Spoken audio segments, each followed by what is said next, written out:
Tonight, we guest lectured at UCLA in a class on the sociology of sexuality, so I'm wearing my academic glasses.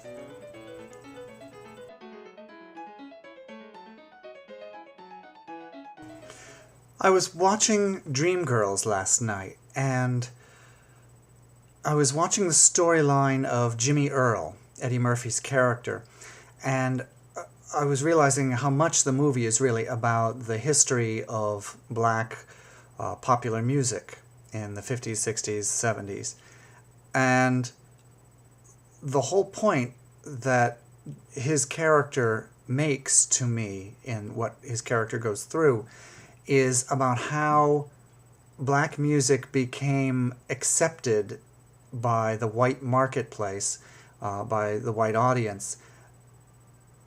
And to do so, the great genius of the character that I assume was based on Berry Gordy was that he found a way to make black artists, particularly Dina or the Diana Ross character,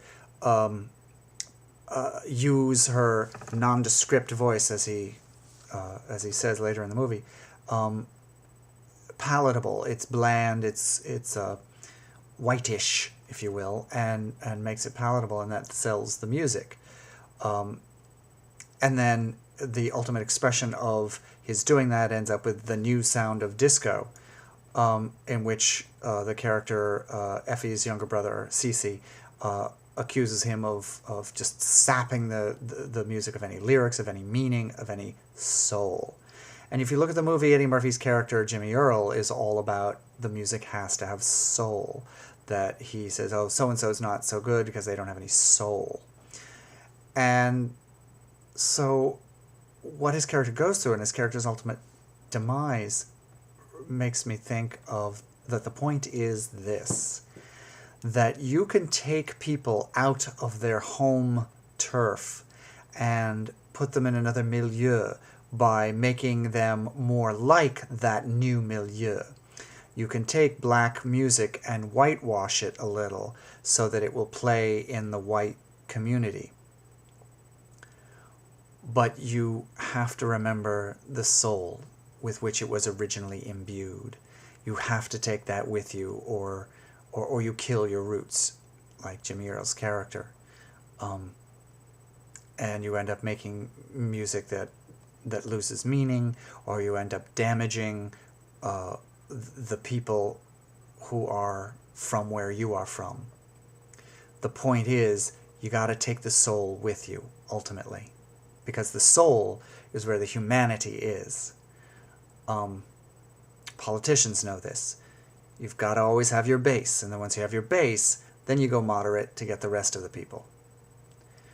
And then I thought of the Prop 8 fight, and the fight for equal rights for the gay community, and how like Jimmy Earl's story it is, particularly for me as a drag nun, and the times that people have accused me of derailing our votes on our rights and our acceptance in the broader community because I am orange and covered in grease paint and glitter.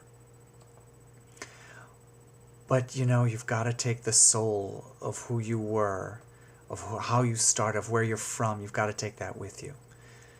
You can't have gay rights for people who only wear button-down shirts and good leather shoes.